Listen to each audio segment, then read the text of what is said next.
আসসালামু আলাইকুম রহমতুল্লাহ।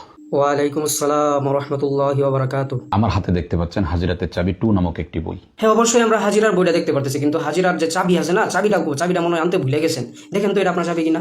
এই বইটা লেখার মূল কারণ হলো হ্যাঁ তাই তো, এই বইটা আপনি কেন লিখছেন? আমরা যারা চিকিৎসা জগতে চিকিৎসা করি, ও আচ্ছা, আপনারা তাহলে চিকিৎসা জগতের চিকিৎসা করেন। আচ্ছা, কি কি চিকিৎসা করেন একটু বর্ণনা করেন তো। আমাদের কাছে যে কৌশলগুলো আছে এগুলো অবলম্বন করে আপনার কাছে যে কৌশলগুলো আছে এগুলো অবলম্বন করি তো আপনি জাদু শিক্ষা দেন, এটা কিন্তু আমরা জানি। আচ্ছা তাহলে সামনে বলেন। এই বইয়ের মধ্যে আমি 33টা হাজিরাত উল্লেখ করেছি।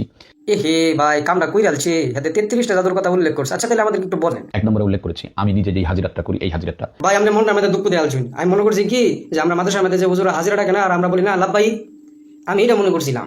2 নম্বরে উল্লেখ করেছি রোগীর মাথাকে ডান দিকে বাম দিকে ঘুরিয়ে রোগীর কি সমস্যা এটা বোঝার নিয়ম। ভাই ডান দিকে বাম দিকে মাথা ঘুরাইছে, কিন্তু নিজের সমস্যা তো বুঝতে পারতেছি না।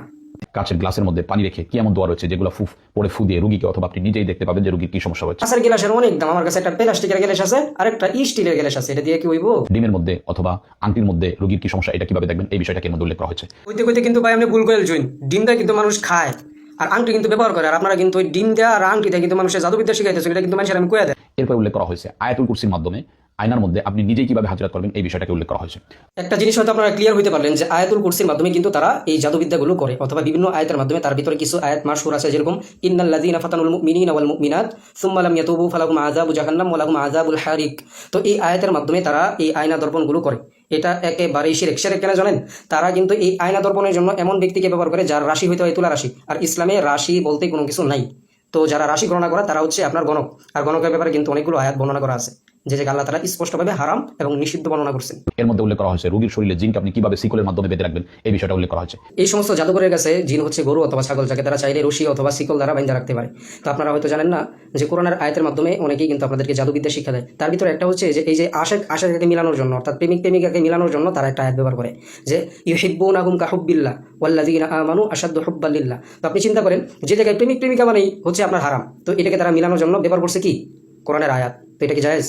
অবশ্যই জায়েজ না, এটা আপনার হারাম। তো পন্থাই হারাম। তো এরকম অনেক আমল আপনাদেরকে তারা দেয়, যেগুলো কিন্তু আপনারা যদি একটু যাচাই করেন তাহলে কিন্তু বুঝতে পারেন যে এই সমস্ত বিষয়াদি একেবারেই শরিয়া সম্মত না, এবং কোনো আকাবিরও করেন নেই। আকাবিরদের এই পরিমাণ টাইম ছিল না যে এই সমস্ত ফালতু বিষয়ের উপরে তারা আপনার সময় নষ্ট করবো। তো তারা কিন্তু এই যে শাহ ওলিউল্লাহ মুহাদ্দিস দেহলভী রহমতুল্লাহ আলাইহি, এরপরে হচ্ছে আশরাফ আলী থানভী রহমতুল্লাহ আলাইহি, এরপরে সানাউল্লাহ পানিপতি রহমতুল্লাহ আলাইহি, এরপরে আপনার আরও অনেক আকাবিরদের কথা তারা উল্লেখ করে যে তারা কিন্তু এই আমলগুলো বর্ণনা করছে। তো তাদের উপরে কিন্তু তারা মিথ্যাচার করছে, ঠিক আছে, একদমই স্পষ্টভাবে মিথ্যাচার করছে। কারণ আকাবিররা এই সমস্ত ফালতু বিষয়ের প্রতি কখনোই মাথা ঘামান নাই, এবং এই সমস্ত কিতাবও তারা কিন্তু আপনার লিখেন নাই। এগুলো মানুষ রদবদল করছে আর চালাইছে কাদের নামে? আলেমদের নামে, যেন এই বইয়ের কপি সবচেয়ে বেশি বিক্রি হয় এবং মানুষ জাদুবিদ্যার দিকে আসক্ত হয় এবং নিজের ইমানকে হারায় ফেলে। আর এই জায়গায় কৌশল খাটাইছে কি? আয়াতের মাধ্যমে, এছাড়া আর কোনো কিছুই না। তো এই সমস্ত জাদুঘর থেকে আপনারা অবশ্যই হেফাজত থাকবেন এবং যথেষ্ট পরিমাণ দূরে থাকবেন। আর এদেরকে দেখা মাত্রই আপনারা আল্লাহ তাআলার কাছে আশ্রয় প্রার্থনা করবেন, ঠিক আছে? আর যারা এদের কাছে যান তাদের অবস্থা কি হয় তারা তো অনেকে আমাদের কাছে এসে বর্ণনা করেন।